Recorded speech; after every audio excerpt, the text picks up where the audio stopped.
Java berhasil.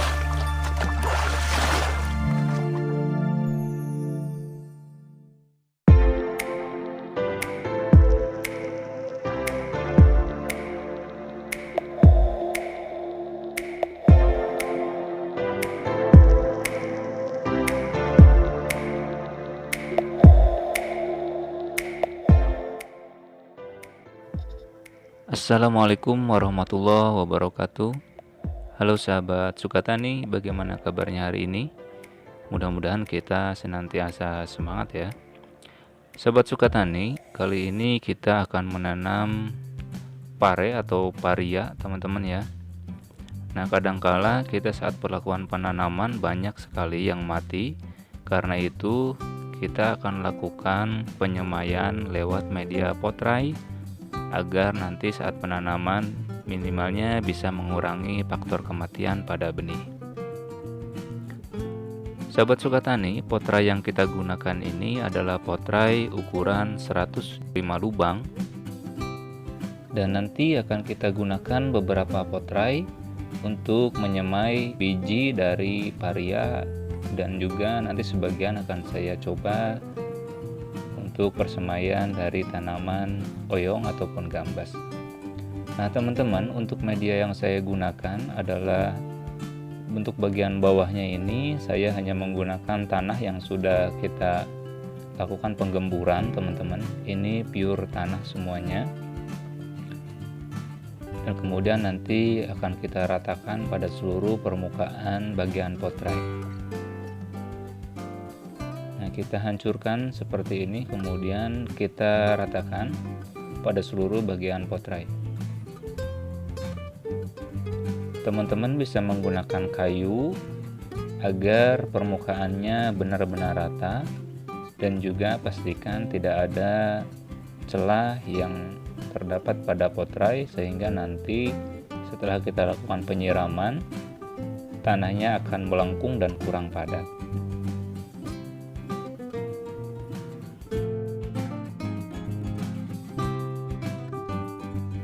Kita lakukan terus-menerus untuk meratakan seluruh permukaan pada bagian potrai sehingga semuanya terpenuhi oleh tanah.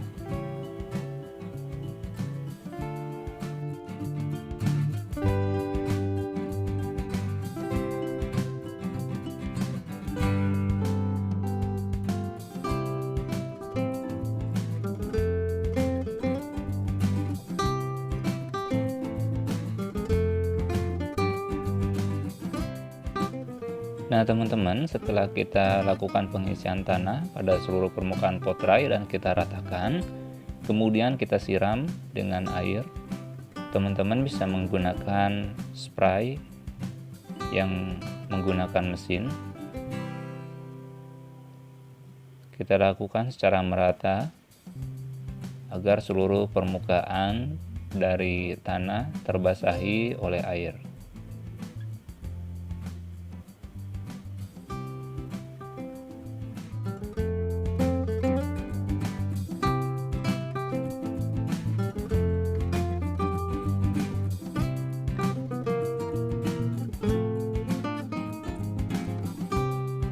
Untuk paria yang akan kita semai kali ini adalah paria varietas Hokian, dan saya tidak melakukan pembukaan kulit dari biji paria ini dengan seperti yang biasa teman-teman lakukan dengan menggunakan gunting kuku ya. Jadi saya akan melakukan penanaman langsung tanpa dengan menggunakan gunting kuku untuk membuka kulitnya.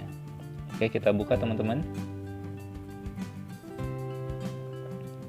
Nah, dalamnya seperti ini ya. Jadi tidak ada lapisan, biasanya kan benih ada lapisan fungisida ataupun insek perlakuan tertentu ya. Jadi ada lapisan biru ataupun hijau, ini tidak ada ya. Nah, oke.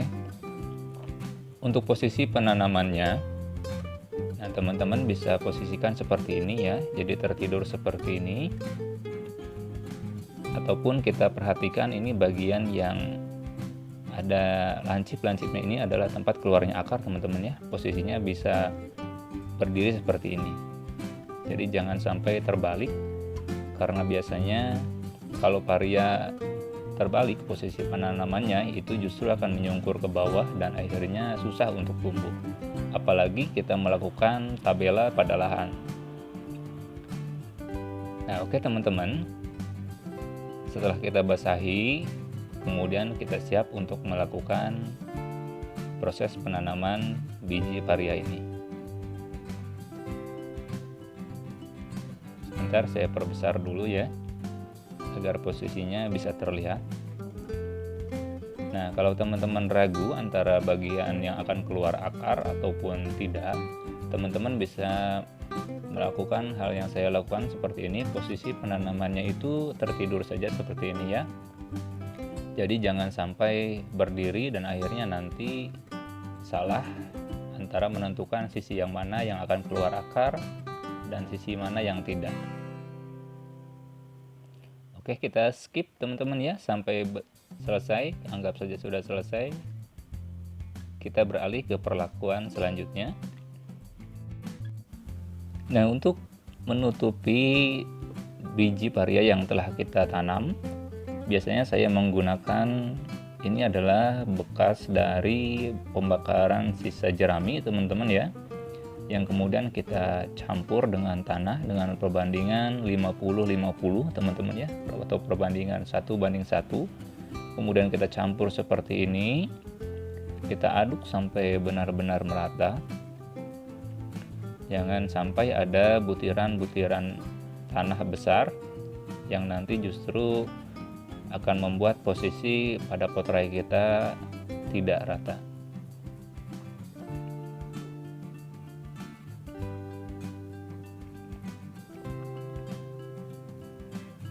Nah, saya kira ini sudah rata teman-teman ya. Teman-teman bisa lihat. Nah, kira-kira seperti ini teman-teman ya. Ini saya kira cukup bagus untuk menjadi penutup biji paria yang telah kita tanam.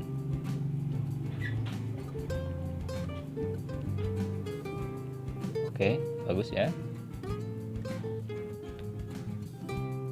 Nah, tinggal kita tutup saja seperti ini ya. Kita lakukan perlahan-lahan. Oh ya, ini teman-teman adalah benih dari gambas atau oyong. Jadi kita rencana juga akan menanam gambas atau oyong teman-teman ya. Nah, kita ratakan teman-teman. Kita ratakan pelan-pelan saja ya sampai semuanya tertutupi, dan usahakan juga tidak terlalu tebal teman-teman. Kita ratakan tipis-tipis saja.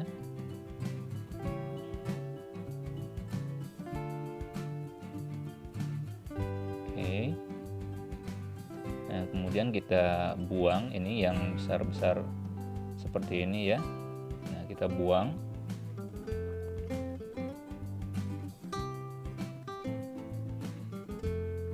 Teman-teman juga bisa melakukan perataan dengan menggunakan kayu ataupun dengan tangan seperti yang saya lakukan ini.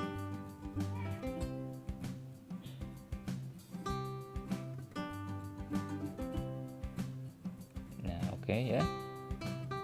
Kita lakukan semuanya sampai selesai.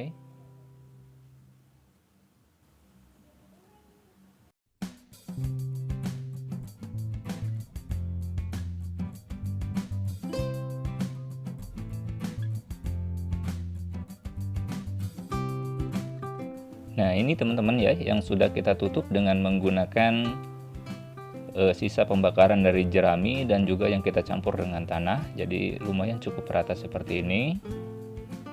Nanti kemudian baru akan kita lakukan penyepraian dengan menggunakan air biasa ya. Jadi saya tidak memakai apapun, ini pure murni air.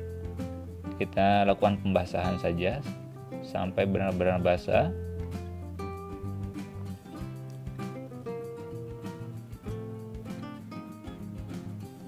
Kita spray terus sampai benar-benar merata. Jangan sampai ada yang tidak terkena air.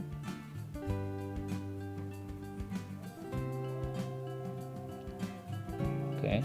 Nah, untuk posisinya teman-teman bisa di lahan terbuka ataupun dinaungi oleh plastik, atau untuk sementara bisa di tempat yang teduh. Nah, setelah kita basahi baru kita tutup dengan menggunakan ini, saya menggunakan karung teman-teman ya, bekas pupuk. Kita lakukan penutupan sampai 4 hari dengan setiap sore kita lakukan penyepraian. Nah, setelah usia 4 hari biasanya kecambah ini mulai muncul teman-teman ya. Nah, saya melakukan perlakuan mencongkel kulit paria bagian atasnya. Jadi kita congkel satu persatu teman-teman ya.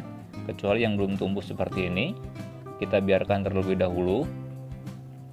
Ini tujuannya nanti agar proses pembentukan kecambah semakin cepat dan juga tumbuhnya baik teman-teman ya, sempurna.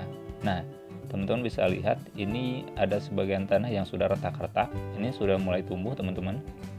Jadi kita biarkan saja dulu sampai kulitnya benar-benar terangkat, baru nanti kita lakukan pencopotan atau mencongkel kulit tersebut. Nah, ini untuk gambasnya teman-teman ya, alhamdulillah sudah mulai tumbuh. Nah, sini juga ada yang belum tumbuh teman-teman ya, di usia 4 hari ini. Nih, teman-teman bisa lihat. Nah, saya lakukan pencongkelan seperti ini. Jadi kulitnya kita buang, kulit atasnya kita buang, agar proses tumbuhnya semakin cepat dan juga tidak terhambat karena adanya kulit bagian atas. Nah, di usia 10 hari, teman-teman bisa coba memperkenalkan tanaman paria kita untuk terkena sinar matahari secara langsung ya. Ini sangat penting karena untuk memperkuat bagian dari pohonnya. Di usia 16 hari, kita sudah bisa melakukan pindah tanam teman-teman ya. Teman-teman bisa lihat sendiri, alhamdulillah posisinya baik. Pohonnya kuat ya, batangnya ini juga kuat dan siap untuk kita lakukan pindah tanam. Tidak ada yang tidak tumbuh, semuanya alhamdulillah tumbuh dengan baik. Kemudian figurnya juga baik ya. Bentuknya, daunnya, ketebalan daunnya juga cukup baik karena kita lakukan pengenalan sinar matahari terlebih dahulu pada usia 10 hari. Nah, kita coba tanam teman-teman ya. Oke, kita lakukan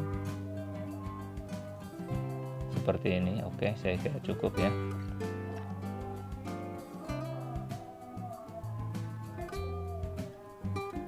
Ini kita menggunakan jarak 70 cm teman-teman ya, dan batang bambu yang kecil itu gunanya adalah untuk menjaga jarak agar sama teman-teman ya.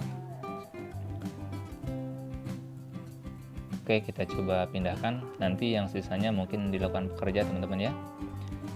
Nah, untuk pemindahannya atau mencabutnya teman-teman bisa lakukan pukul-pukul seperti ini, pelan-pelan saja, dan otomatis akan keluar dengan sendirinya. Tinggal kita cabut dan hasil akarnya seperti ini teman-teman. Ini di usia 16 hari akarnya lumayan cukup banyak, dan saya kira dia akan cukup mampu untuk bertahan dan beradaptasi dengan lingkungan barunya. Oke, kita tutup teman-teman. Kita tutup dengan tanah. Kemudian setelah kita tutup dengan tanah, kita siram dengan sedikit air. Nah, saya kira cukup seperti ini. Dan mudah-mudahan bisa tumbuh dengan baik ya. Oke teman-teman, sampai di sini dulu video kali ini. Semoga bisa bermanfaat. Saya akhiri, wassalamualaikum.